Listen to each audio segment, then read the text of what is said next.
cual dirijo, con la Cámara Peruana del Libro, y que nos ha permitido esta mesa, esta presentación de un trabajo bastante arduo, dedicado, y de paso que presento, felicito a los editores, a Manuel Ato Carrera y a Vladimir Kisiyupanqui, quien a lo largo de todo este tiempo han estado preparando, y lo que tendrán ustedes en sus manos, el primer tomo de 6 tomos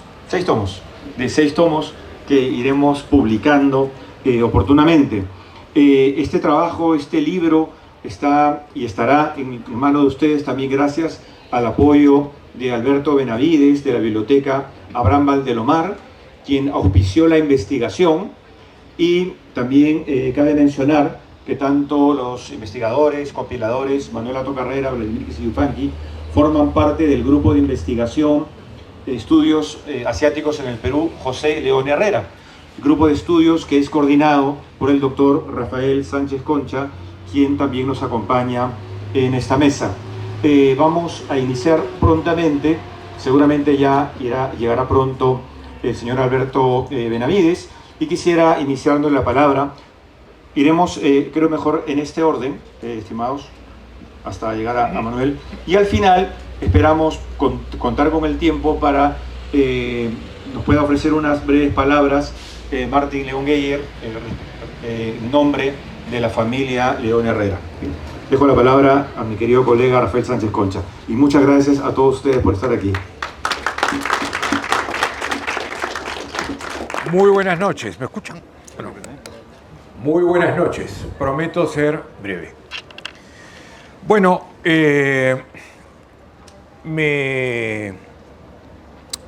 señor Ricardo Sumalavia, director del Centro de Estudios Orientales, señor Alberto Benavides Ganosa, que ya vendrá, director de la Biblioteca Abraham Valdelomar, señor Manuel Ato Carrera y señor Vladimir Kisiyupanqui.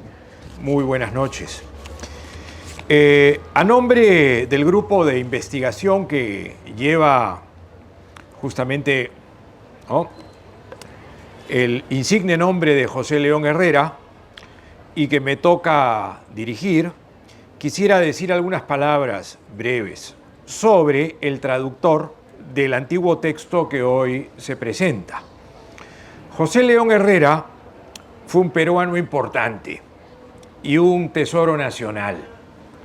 Hombre con formación portentosa, políglota y erudito en temas religiosos, profesor generoso y paciente de historia de las religiones, filosofía oriental, sánscrito y griego en la Pontificia Universidad Católica del Perú, donde cursó filosofía hasta obtener el doctorado en esa disciplina. Su formación no se restringió al Perú, los continuó con estudios de su especialidad, de su predilección, vale decir la indología, en la Universidad de París y en la Universidad de Tübingen, donde obtuvo su doctorado en estudios hinduistas, un segundo doctorado. Él, junto con Fernando Fuensalida, Enrique Carrión Ordóñez, Carlos Beas Portillo, conformaron el grupo de eruditos universales de la Universidad Católica. Y para ubicarlo generacionalmente en la casa de estudios a la que pertenecemos, Pepe León formó parte de la misma generación de Carlos Deustua, Pedro Rodríguez Crespo, José Antonio del Busto y Raúl Samayoa, y de la lingüista Beatriz Mauqui, quien coincide con su año de nacimiento y de muerte. A Pepe León se le recuerda como hombre amigable y siempre sonriente, portador de un humor muy particular, propio de su entorno familiar. Ejemplo de ello, ¿no?, lo podemos encontrar en su hermano Luis, que además de intelectual era un muy fino humorista. Lo recordamos también por haber sido, con Óscar Medina, un gran contertulio en las sobremesas de almuerzo de la Cafetería de Letras. Cada conversación él era ganancia, era aprendizaje. El libro que se presenta, además de su valor académico, religioso, histórico y filosófico, es un tributo a su memoria. Muchas gracias.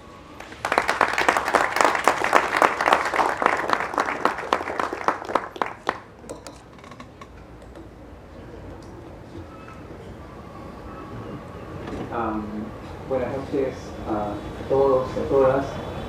Agradezco infinitamente el principio al doctor José León Herrera. Y he tenido el privilegio de poder conversar con él en los, digamos, últimos años de su vida. No sé cómo es que accedió a dialogar conmigo tantas veces, tantas horas en las oficinas del Centro de Estudios Orientales. Un poco lo que yo diré ahora es de qué modo aconteció la edición inicial de los Yoga Sutras de Patanjali, ¿no? Porque en parte esa historia me fue contada por él. A mediados de 1960, José León Herrera regresaba al Perú después de un extenso periodo de perfeccionamiento. Un poco ya el doctor Rafael ha mencionado esto, ¿no? Había llegado a París, ¿no? Iniciando la década, ¿no? del 60. Había estudiado con Louis Renou, con Armand Minard, con Olivier Lacombe, ¿no? Con Jean-Philippe Ossat, que eran, digamos, los indólogos y los estudiosos de primer nivel, ¿no? Aquellos que daban la hora en Francia, ¿sí? Y luego tuvo la oportunidad de quedarse ahí. Sin embargo, decidió avanzar y fue hacia Alemania. Allí en Tübingen tuvo como maestro a Paul Thieme, ¿no? Gran maestro, sí, sin duda, del que aprendió, digamos, los secretos del teatro, ¿no? Fuente de inspiración para él cuando tuvo que redactar su tesis acerca del teatro clásico de la India, ¿no? Luego, él pudo viajar gracias a una beca de la UNESCO, que curiosamente obtuvo junto al doctor Tola en un evento inesperado en París, ¿sí? Y así tuvo la posibilidad de perfeccionar sus conocimientos en sánscrito y en filosofía de la India, ¿no? En la Banaras Hindu University, en el Sanskrit University of Banaras, en el Deccan College de Pune, por ejemplo, o en el Madras University. Luego de todo este periplo regresa al Perú y recibe la invitación del doctor José Antonio Russo Delgado para inaugurar por primera vez una cátedra de filosofía oriental en la Universidad Nacional Mayor de San Marcos, cátedra que se mantiene hasta hoy y que reposa en las manos del doctor Miguel Polo, ¿no? A quien saludo desde aquí. Luego de esto, el doctor León lleva a cabo también su magisterio en la Universidad Católica, ¿sí? Y ya en el año 71, ¿no? A fin de obtener el grado de bachiller, él redacta su tesis, El teatro clásico de la India, ¿no? La misma que se publica muy prontamente en la revista Humanidades de la Facultad de Letras de la Católica, en el año 71 y 72, en los números 4 y 5 respectivamente, ¿no? Ya en el 75, para obtener el grado de doctor, él redacta, ¿no? Una tesis ambiciosa, ¿no? Inspirado en sus clases de Alemania, ¿no? Al lado del profesor Thieme, de Budrus, ¿no? Y aparece así el término maya en el Rig Veda, ¿no? Entonces, los años 70 tenían al doctor León redactando estas tesis de grado, combinando esos momentos de estudio, de escritura, con su magisterio, con sus enseñanzas en la universidad, tanto en San Marcos como en la Católica, ¿no? Y se hacía extrañar la labor del traductor, ¿no? La labor de traductor del doctor León comenzó muy joven, cuando él tenía apenas 28 años de edad, ¿no? Había sido alumno del doctor Fernando Tola Mendoza, ¿no? A fines de los años 50.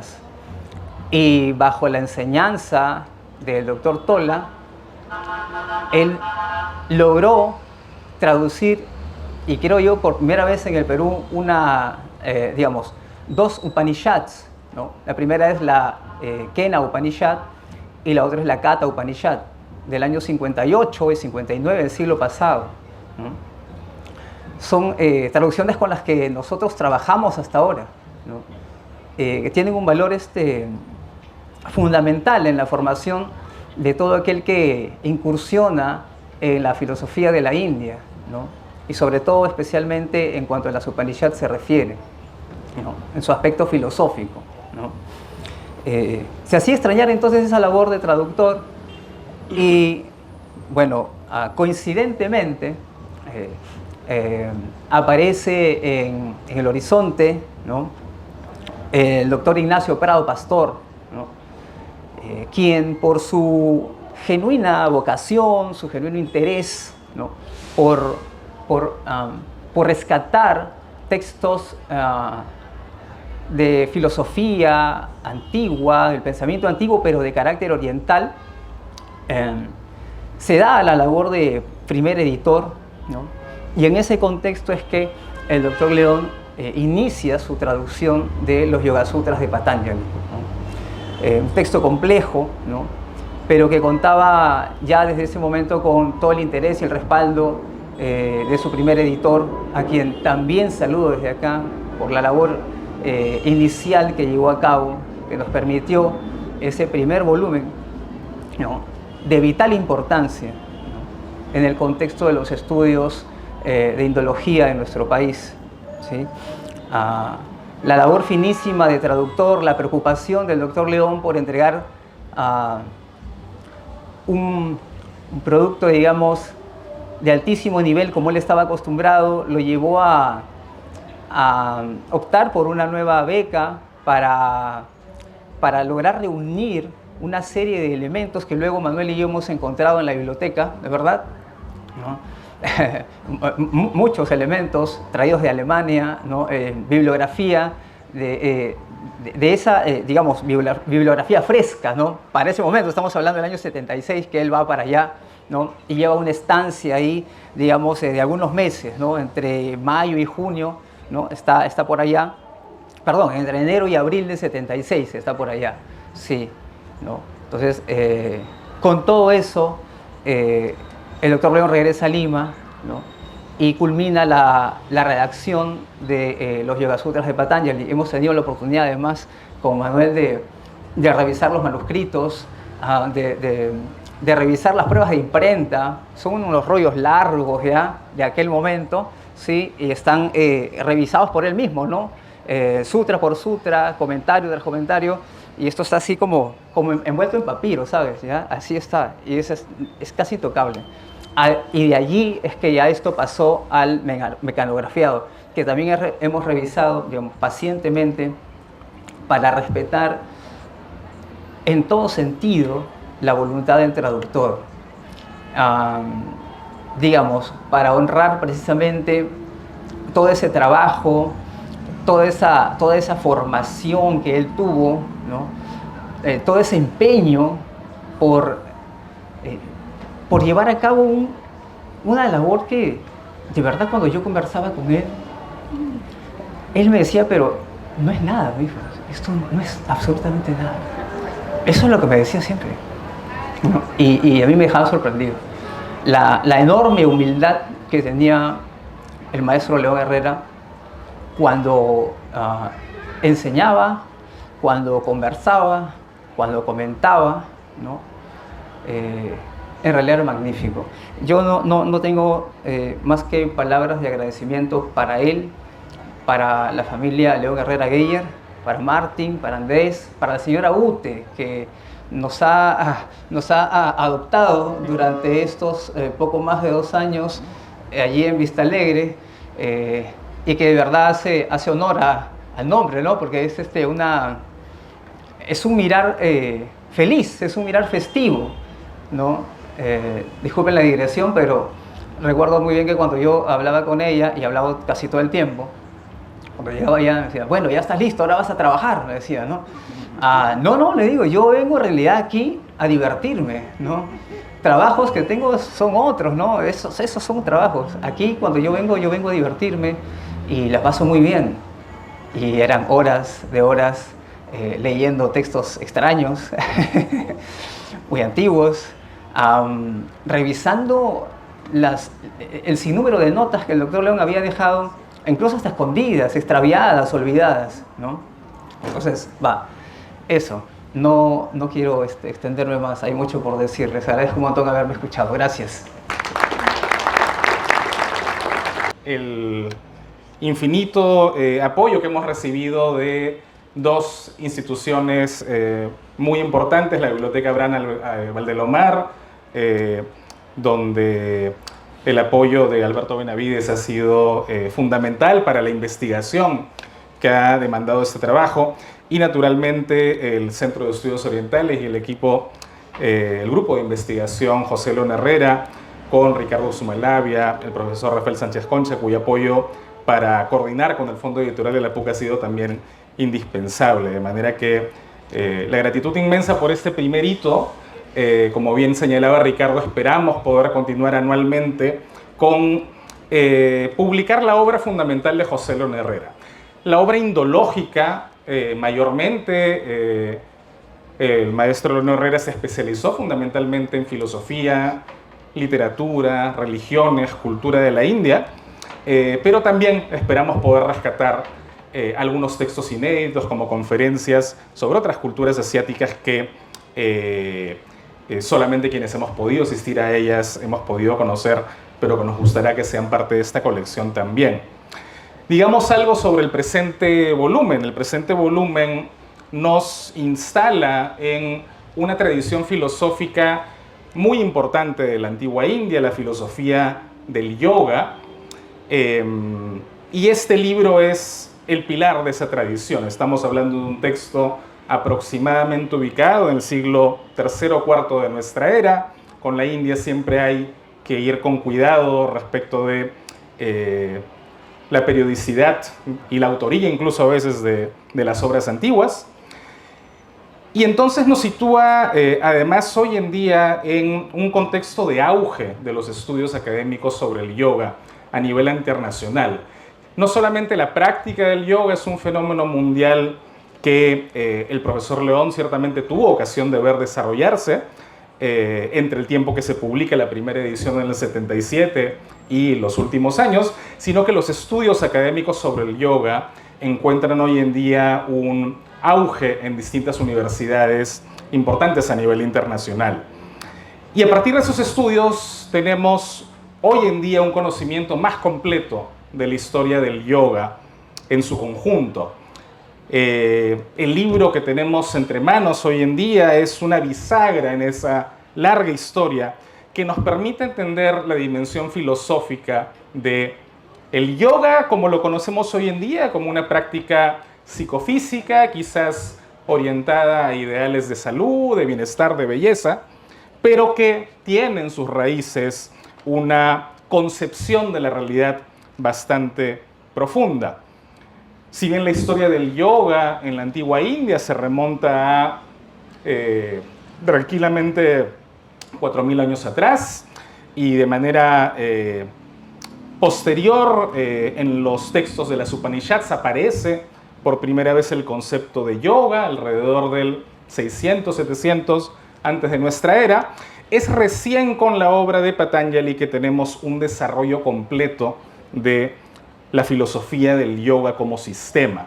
Así como en Occidente, en la historia de Occidente, podemos identificar tradiciones clásicas de la filosofía que nos remiten a un Platón, a un Aristóteles, a los estoicos, a los epicúreos, etc. En la India tenemos 6 grandes sistemas clásicos de filosofía y el yoga es uno de ellos. De ahí la trascendencia de esta obra dentro de la historia de la filosofía de la India, pero también en la historia de la filosofía mundial. Hoy en día consideramos que la filosofía no es solo patrimonio de una historia que comienza en la antigua Grecia. La filosofía tiene múltiples historias que se han originado en paralelo y la de la India sin duda es una de las más importantes. ¿Qué van a encontrar los lectores de los Yoga Sutras de Patanjali y el Sol de los Comentarios del Rey Boya? Van a encontrar en la primera parte de la obra efectivamente un texto que podemos describir como aforístico. Son aforismos sobre el yoga, expresiones que de manera muy condensada, buscan comunicar algo profundo sobre esta tradición, que del caso de Patanjali no reviste la dimensión física que le conocemos al yoga hoy en día, las asanas, las posturas, los prodigios del cuerpo con los que podemos asociar al yoga, la flexibilidad con la que podemos quizás identificar al yoga hoy en día, no está presente necesariamente en la obra de Patanjali. Las asanas cumplen ciertamente un rol dentro de un esquema mayor. Lo que interesa al yoga de Patanjali es el trabajo de la mente. El yoga de Patanjali, el ser un sistema filosófico, está interesado en el conocimiento de la realidad, en el conocimiento de quiénes somos, en el conocimiento de por qué sufrimos. Y eso está íntimamente relacionado con la manera de concebir la metafísica y la ontología del yoga. El yoga es un sistema de filosofía directamente emparentado con otro de los 6 a los que hacíamos mención, el Samkhya, para quien el punto fundamental, el objetivo central de esta indagación filosófica es darnos cuenta que la esencia de lo que somos como seres humanos es de carácter espiritual, es de carácter psíquico, es la conciencia, lo que se denomina en términos técnicos aquí como el purusha. Mientras que la realidad material proviene de un principio de materia, una naturaleza primordial, prakriti, se dirá en sánscrito en los Yoga Sutras. Y sí, el mundo de la materia es el mundo en el que estamos instalados, el que está sujeto al tiempo, es el mundo del cambio. Nuestros cuerpos cambian, hay enfermedad, hay salud, hay juventud, hay vejez. Todo ese mundo de la materia nos constituye, pero no es nuestra verdadera esencia. El yoga nos va a invitar a un ejercicio de meditación, de cultivo de sabiduría, a un estilo de vida, un modo de vida ético que nos permita descubrir nuestra verdadera esencia, que es, como decíamos, el principio de conciencia, el purusha. Y es esa la invitación que uno puede encontrar en este texto, que viene acompañado de un comentario que es, hasta donde conocemos, la única traducción directa del sánscrito al castellano del comentario del rey Boya, el Raya Martanda, que se puede traducir literalmente como el sol del rey. El sol en tanto que ilumina estos aforismos concisos de Patanjali, y a partir de ese comentario entonces uno puede tener un acceso un tanto más claro, no diremos del todo claro, pero un tanto más claro a los contenidos que Patanjali esboza. Es ahí precisamente en la interacción entre el sutra de Patanjali, estos aforismos, y el comentario de Boya, donde podemos ver un ejemplo contundente del estilo de hacer filosofía en la antigua India. Un texto que sintetiza conceptos de difícil comprensión y cuyo valor filosófico puede ser solamente apreciado en diálogo con la tradición, en diálogo con los comentarios que lo expanden, que lo iluminan, que lo profundizan.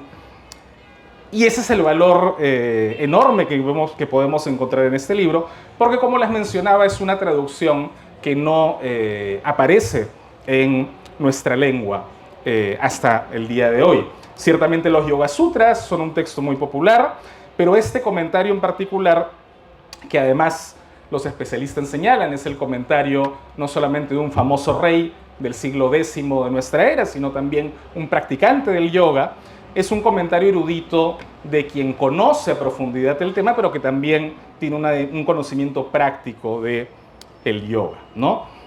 Entonces, otra historia es ya la que conduce de esta tradición filosófica al yoga, tal y como lo conocemos el día de hoy. Hay ahí algunas pistas que podemos encontrar en esta edición. En esta edición hemos incluido una presentación del doctor Gabriel Martino. Gabriel Martino, un filósofo argentino especializado precisamente en el yoga y en particular con muchos estudios sobre el yoga de Patanjali, nos ha permitido ubicar en las primeras páginas de este libro el valor de esta obra dentro del marco de la historia del yoga en su conjunto, que es ciertamente una historia milenaria. Yo dejaría hasta aquí esta breve presentación y queremos, por supuesto, escuchar Alberto Benavides, que nos acompaña, y luego a Martín León, que está también en la sala con nosotros. Permítame concluir compartiendo la alegría de poder estar con ustedes el día de hoy aquí. Vemos en esta sala a distintas generaciones de discípulos de José León Herrera, de maestros como Juan José Bustamante, que junto con él nos han enseñado tanto, de Rafael Flores Paz, de Miguel Polo, del propio Vladimir. Creo que es una ocasión dichosa para quienes hemos aprendido tanto de José León Herrera. Muchas gracias.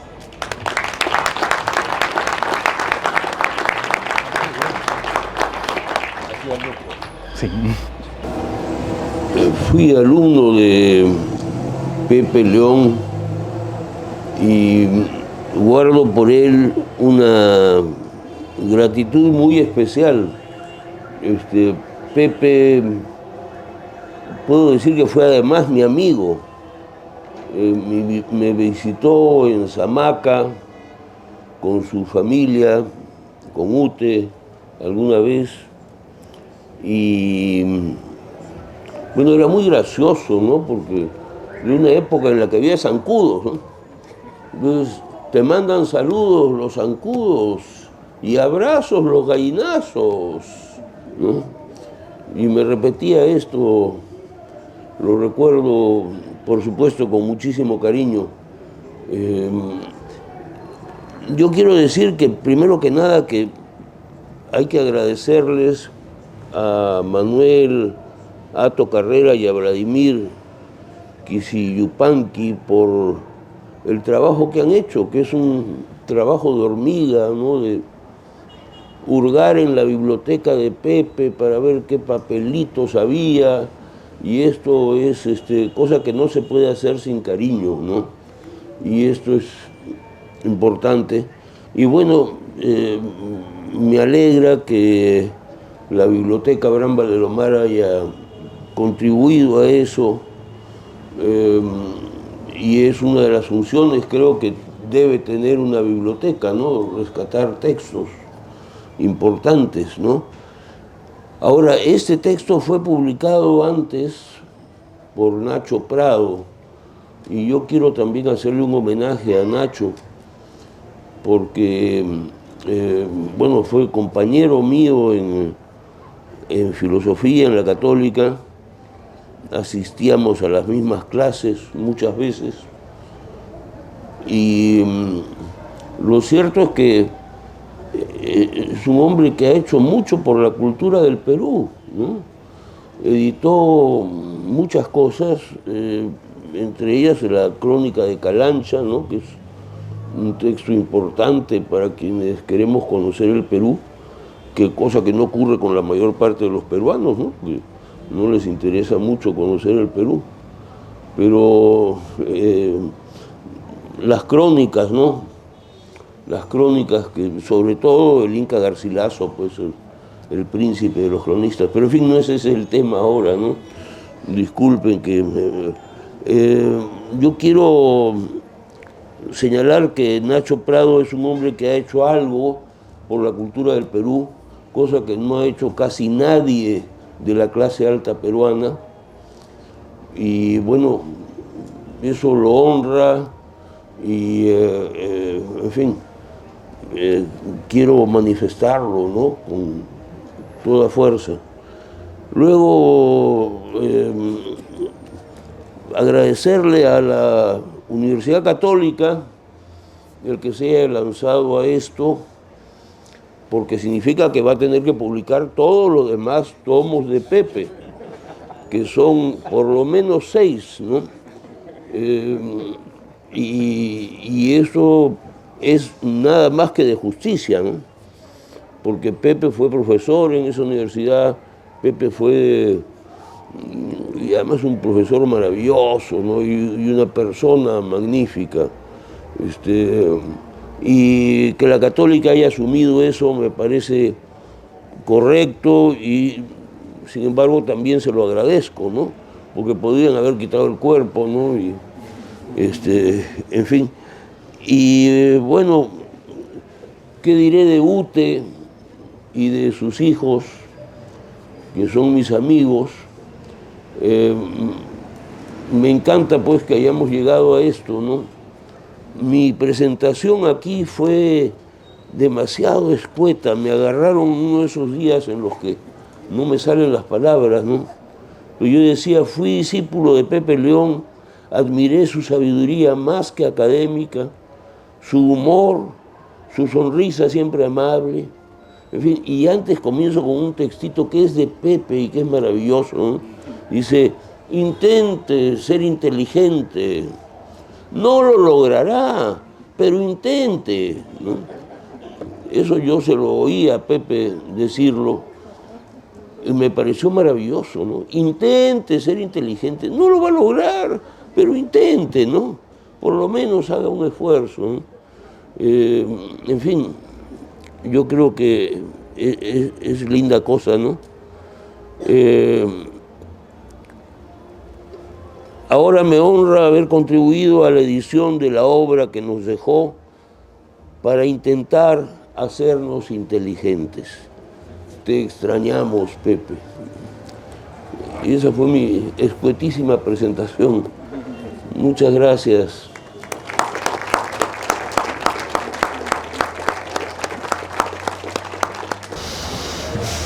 Uy, bueno, cuando me senté acá adelante todavía faltaba la mitad del público y bueno, así como Alberto, que de tío se convirtió en amigo, bueno, era amigo de mi papá, ¿no? Entonces yo fui creciendo, veo también, como él dice, tanta gente que ha estado vinculado al Centro de Estudios Orientales, pero no solamente al Centro de Estudios Orientales, sino también, digamos, a lo que nuestro padre representaba, ¿no? Era, digamos, un puente entre las culturas, un puente, digamos, entre la razón y el alma y la emoción, pero siempre pausado, algo distante.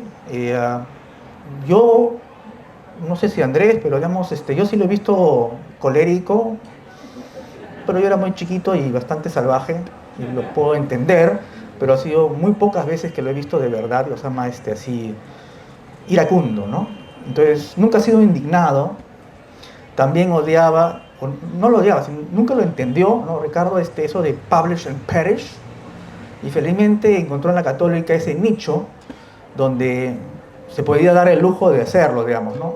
Bueno, es un tema bien importante el que se tenga tiempo para investigar, para leer, para memorizar, ¿no? Todas esas cosas que soltaba mi padre en Samaca, en todos lados. También podía recitar textos enteros, no solamente de sánscrito, sino también de literatura clásica española, sonetos, de la nada. Y me hizo entender que ahí había también una cultura que se estaba perdiendo, que es el arte, digamos, de que nos obliguen, como todavía lo hacen en el Asia, ¿no? Digamos, de aprender de memoria, ¿no? ¿Ya? Es decir, no lo entiendes, pero apréndetelo de memoria. Tienes 8 años y no fastidies, ¿ya? Entonces, ese tipo, digamos, de mensajes pedagógicos que acá, digamos, en el entorno en el cual nosotros vivimos son absolutamente antipedagógicos, etcétera, etcétera, etcétera, ¿no? Pero es una cosa que a mí me hubiera gustado poder aprender, ¿no? Memorizar, porque tengo una memoria pajarito. Entonces, yo y también Andrés crecimos, digamos, no solamente con mi papá, sino también con mi mamá. Hay que pensar, digamos, en mi papá como una diada.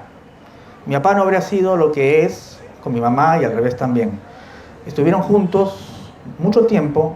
Mi mamá fue su profesora de alemán y hasta ahora requinta de la esposa del director del Goethe-Institut de Rothenburg auf der Tauber, que le decían la Frome Helene, es decir, la casta Helene, porque perseguía a las profesoras y profesores que estaban intimando con los estudiantes, porque eran de la misma edad, pues, ¿ya?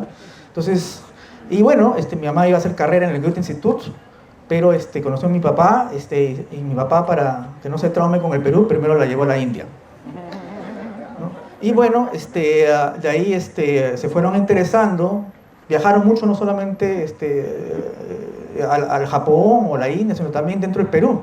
Se pasaban fotografiando interesándose por otras cosas, por ejemplo, como las iglesias al interior del país, donde mi mamá fue una de las primeras pioneras de arte colonial, ¿no? Y después se metió también arte del Asia. La casa de mis padres está llena de libros, catálogos de todo tipo, todos son incunables. Desde el 2021 o 22 hasta ahora llegan los libros pues, de la Academia de la Lengua, hasta, no sé, pues siglo XVII de repente, ese primer libro que debe haber en la biblioteca ahí arriba, ¿no? Y bueno, y regresando pues a la biblioteca, ¿no? Y también a la biblioteca, digamos, de Abraham Valdolomar. La biblioteca son lugares, digamos, donde uno puede encontrar el tiempo. Uno, digamos, se sumerge y se pierde en el tiempo, ¿no? Como Vladimir, que mi mamá, yo estaba de visita y mi mamá me preguntaba, ¿Vladimir todavía sigue arriba? Entonces, yo decía, sí, creo que sí, ¿ya? Entonces, y ese espacio es tan importante, ¿no? Pero también es un espacio que también cuesta, porque estar ahí en tiempos que hay que producir y hay que llevar el pan, digamos, a la casa, como tenemos todos nosotros, eso es un trabajo profesional y eso necesita que se reconozca. En Alemania habrían creado un superproyecto en alguna universidad con 5 o 6 doctor profesores y eso habría sido, pues, le habrían dedicado pues 10 años, algo así, ¿no? Eso sería lo típico en Alemania. Pero en el Perú no estamos en esas condiciones, pero felizmente está Alberto, que tiene esa visión y que permitió, digamos, que Manuel y Vladimir puedan dedicar no solamente amor, cariño, divertirse, sino también dedicarse de manera profesional a investigar. Y a investigar, digamos, la mente de una persona que usaba la biblioteca como una extensión de su cerebro. Entonces, es así una arqueología del doctor José León Herrera por 2 años, y solamente estamos en el primer sexto, ¿no? Porque son 6 libros. Y yo con los Yoga Sutra no tengo mucho que ver porque tenía 7 años, y lo que mi mamá me ha contado es que mi mamá se dedicaba a mantener a Andrés y a mí lejos de mi papá, ¿ya? Y mi papá dice, yo no lo recuerdo, pero estaba bastante nervioso porque odiaba eso de to publish, ¿no? Y tenía miedo de perish, ¿no? Es decir, ese texto más bien neocapitalista norteamericano, también en la academia, ¿no? Que si no publicas, mueres, ¿no? Entonces, y que solamente cuenta la publicación, ¿no? Bueno, hay congresistas que tienen 1 millón de journals, ¿no? Mi papá tiene 3 libros, algo así. Entonces, eso es muy importante, es decir, el espacio, el momento, el lugar, ¿no? Y la biblioteca de mi papá es un lugar, pero el espacio y el momento lo pudo facilitar Alberto. Pero tampoco puedo dejar de lado de mencionar a la Católica, que varios de sus miembros, a través de las décadas, tuvieron la visión de apoyar un centro de estudios orientales. Entonces, y mi padre no solamente ha animado a indólogos, también está por ahí Rubén Tan, que fue director del Instituto Confucio, está también un traductor del Bhagavad Gita, nuestro amigo Pablo, y bueno, a Rafael, acá veo muchas caras conocidas. Y ese centro de estudios orientales, mi papá estaba muy preocupado. Me decía a mí, ¿no? Tú no lo puedes tomar porque primero que eres sociólogo, antropólogo y no sé qué cosa, y sería además nepotismo, y no quieres. Y tampoco sabes. Entonces ¿pero quién, no? Entonces estaba mirando desesperado, y Oscar Mavila también ya se había ido, ¿no?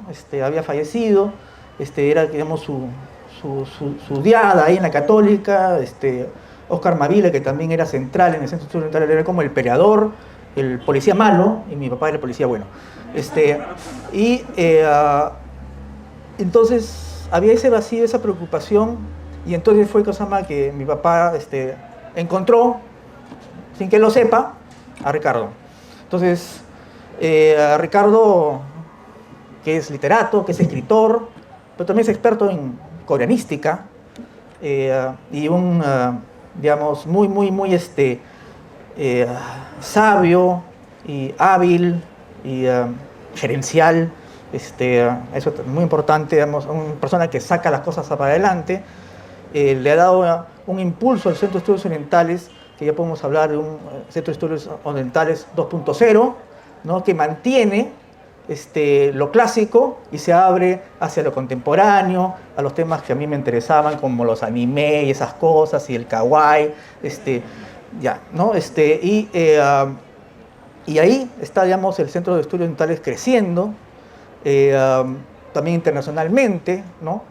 Y por eso yo quiero, ya para ir terminando, agradecerte a ti, Ricardo, porque toda institución enorme, grande, tiene una tendencia natural a zafar cuerpo, y son las personas las que al final no zafan cuerpo, y yo sé que tú y otros amigos de mi padre, pero también gente, digamos, que tiene visión, como acá mi amigo también, historiador, ¿no? Tienen la visión, digamos, para que en el Perú también hagamos este tipo de trabajo académico, de trabajo humanista, donde, digamos, las universidades asuman una responsabilidad no social, sino una responsabilidad cultural, de la cual no hablamos, ¿no? Y esa responsabilidad cultural y esa, digamos, misión y responsabilidad, para decir otra vez, ¿no? Para repetirme, faltan que nuestras élites políticas, empresariales, lo asuman, ¿no? Y un pequeño, digamos, farallón, no pequeño, pero un farallón imponente, con mucha personalidad, de la importancia de hacer ese trabajo, es Alberto, a quien, además de amigo, lo admiro mucho por ese esfuerzo que hace, no solamente para ayudar, digamos, en este proyecto, sino en muchos otros más, ¿no? Y bueno, entonces ya he cumplido con el tiempo de rellenarlo. Faltan 2 minutos y como soy medio alemán, pues es un tiempo muy bueno para terminar, cerrar, y de repente todavía Ricardo quiere hacer una última pregunta. Muchísimas gracias, Andrés. Muchísimas gracias a Teresa, a todos quienes están aquí. También para ir cerrando, les quiero comunicar que efectivamente esta es una colección que tiene el nombre de Colección Legado José León Herrera, es el primer volumen. Asumimos ese compromiso de publicar los libros siguientes. Es bueno saber que el fondo editorial, por supuesto, también nos apoya, está justo enfrente aquí de esta sala, y por el día de hoy me informaron que hay una promoción de venta a 43 soles, me acaban de decir, lo cual, bueno, es una excelente oportunidad. Por mi parte, en realidad, yo he aprendido mucho, como gran parte de los que nos acompañan aquí en la mesa, en el público, del doctor José León Herrera. Hemos estado siempre muy cercanos a él y siempre ha tenido un vínculo bastante amical, pero también una relación, quizá utilizar la palabra paterna no sea la justa, no se me ocurre la palabra exacta, pero en la cual desarrolló una relación de respeto, ¿no? Vemos como un grupo que no hemos llegado nunca a tutearlo, pero sin embargo hemos estado muy cerca de él. Y creo que era una manera de él, una forma de aproximación sabia, ¿no? Eso creo que también es importante mencionarlo. Y mencionaba también, él tiene una manera particular de ver lo que era su producción intelectual. En vida, yo le he insistido con la señora Ute mucho para poder publicar, reunir su material académico, pero él lo tenía bastante claro, que todo tiene una etapa, todo tiene un momento, ¿no? Su transmisión era básicamente verbal, presencial, aunque llegó también al momento virtual durante la pandemia. Ya a los 90 años él seguía dando clases virtuales por Zoom, imagínense, y las daba de una manera impecable. divertido también con esa plataforma. Y estamos ahora en otro momento para continuar aprendiendo de él, donde sí necesitamos los libros. Entonces, quiero agradecer nuevamente el trabajo arduo, como ya he mencionado, también Alberto Benavides, que al principio quizá no me escuchó, también tuve palabras de agradecimiento para la Biblioteca Abraham Valdelomar, hacia ti, Alberto, por tu labor, no solamente en el apoyo para esta obra, porque también, así como él ha hecho mención a Ignacio Prado Pastor, editor de la primera edición de este trabajo, sino que él también tiene un arduo apoyo de mucha publicación, de mucha labor intelectual, filosófica y creativa, y eso también hay que decirlo, y creo que merece también un fuerte aplauso. Y muchísimas gracias y seguimos compartiendo. Hasta luego.